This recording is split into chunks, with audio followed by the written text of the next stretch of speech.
Hey guys, so let's talk about how to improve your credit score. So if you are thinking about buying a house, if you already own a house and you'd like to sell it, but your credit score dipped since the last time you purchased, and you're like, man, I want to know how to improve my credit score. Let me give you some tips just off the top of my head.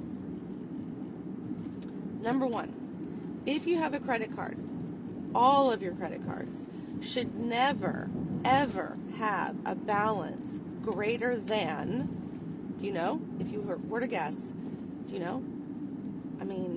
I would say 35%. So what that means is if you have a credit card limit of $1,000, your balance should never be greater than $350. And that is applicable to all credit cards. That's step number one. You can also use what we recommend to our buyers is a website called Credit Karma. And there's tons of websites out there, but that's just the one that we know, like, and trust. Credit Karma is a way for you to do a free analysis of your credit and do some credit simulations on what it would take for your credit score to get to X, Y, or Z. Also, never, ever, ever, Judge Judy tells us this all the time, never, ever, ever co-sign for anybody. So obviously you're not going to be renting furniture, co-signing for your cousins, brothers, uncles, post office workers, best friend. You are not going to be loaning people money. Another way to improve your credit is if you don't have a lot of credit and you don't have a lot of trade lines. Trade lines are lines in which you repay something, so like car loans, student loans, whatever.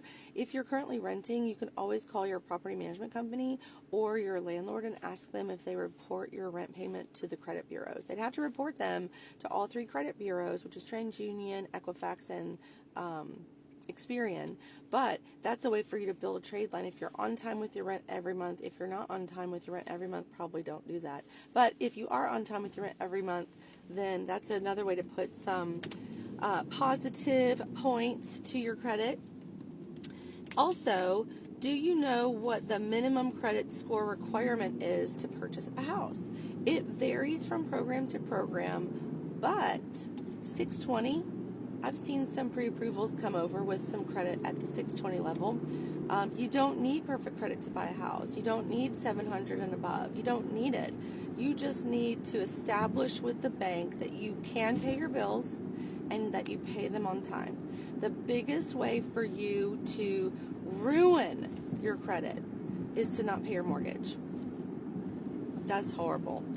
So if you've ever been late on your rent, for sure, do not buy a house if you ever think that you will ever be late on your mortgage, because, man, I would eat ramen and peanut butter before I'll be late on my mortgage, because once you do that, whew, it's not good. So those are just the tips I'm thinking of while I go to get my hair cut. And if those help you, let me know. And if they do, then I'll do a deeper dive into it and give you guys some more tips. Have a good one.